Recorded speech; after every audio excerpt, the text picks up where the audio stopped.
1976 Searay 300 Weekender, and the name of the boat is One Piece at a Time.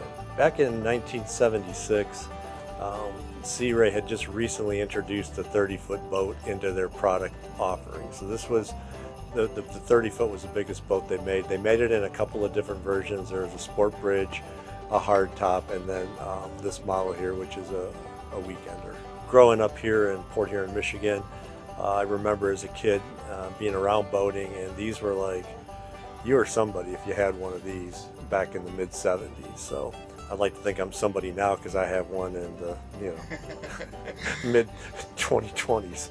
One of our dealers had this boat in his yard, and it had been there for quite a while, and it had been sitting covered for probably over 10 years. At some point in that time, it was improperly blocked and shored, and the blocking had pushed up through the bottom of the boat and created a hole that probably would have been the end of the boat's life if it hadn't been for somebody as ambitious as I am to come along.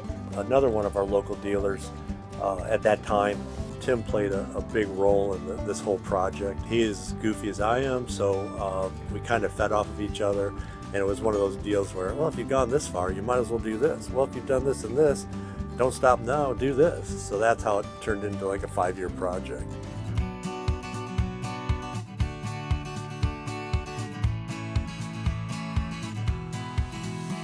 Yeah, the whole patch, we got the bottom painted and sorted out. Then we repaired the fiberglass and the transom and the bow. And as we started to peel things back and look deeper into the project, we just realized, okay, well, this needs to be addressed, and we should probably do this too. It was a great source of therapy for a number of years where, I could go down to the shop. I was fortunate to have it in a facility that I could work on it year-round in a heated shop, and had all the tools, all the equipment, all the technology necessary to really undertake a project of this scale.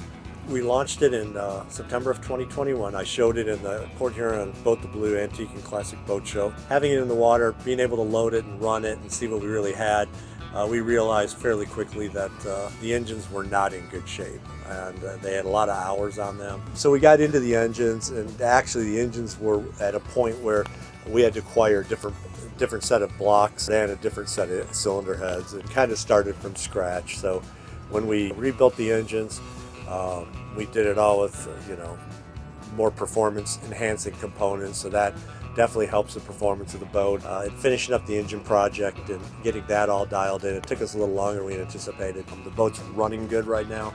I was able to spend the time to really finish the interior on it. We kind of wanted to keep the authentic look of the vintage of the boat, but we also upgraded it with some newer, more relevant materials, fabrics, and things of that nature. So I'm very pleased with how that turned out. It looks good.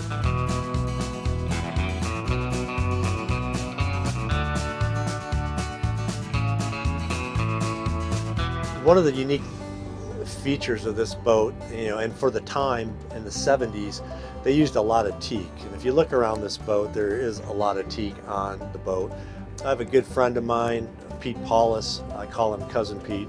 He's the guy that really kind of spearheaded a lot of the wood refinishing and restoration on this. He helped with some fabrication.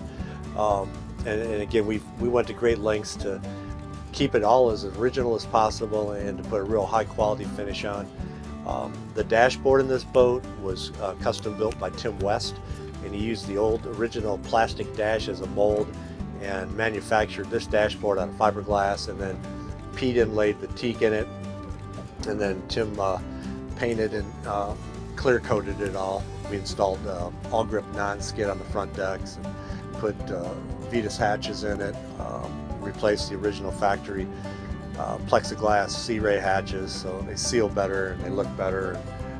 So yeah, we've focused a lot on the detail of the boat and really trying not to make it into something that's new and fresh, but to capture and to celebrate its look and history. We've been able to use the boat this year a lot with family and friends, and we're finally there after, close to 6 years of work on this project, to where it's a boat that's reliable and dependable, and you can hop on it, you can go anywhere, and everywhere you go, people are giving you a thumbs up or waving and smiling. We won the best of class in the fiberglass cruiser department. We also won Best of Show, and we won Best Owner Restored Boat. I'm not in it for the awards, I'm in it for the fun. So it was a great day, and we had a ton of fun. It's been a long, daunting project. It's been an emotional roller coaster. It's an obsession, it's an addiction. I probably need more therapy than I'm currently receiving. However, it's been a great project. We've had a ton of fun doing it, and I've already got my eye on my next project. So if you're in Michigan, and especially in the Port Huron area, just give us a call at the number on the screen, and you can always find us online at marinepartssource.com. Hang on a second here, Chris. We're gonna roll a little bit here. Yep.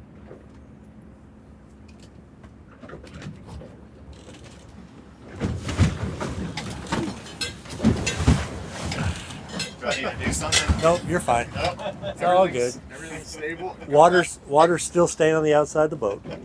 I got that on camera, so that might be that might be a little cut in there. Yeah, that might be a like a little blooper highlight reel. It could be even in the video, just like stand by. And I love it. That'd be great. Yeah.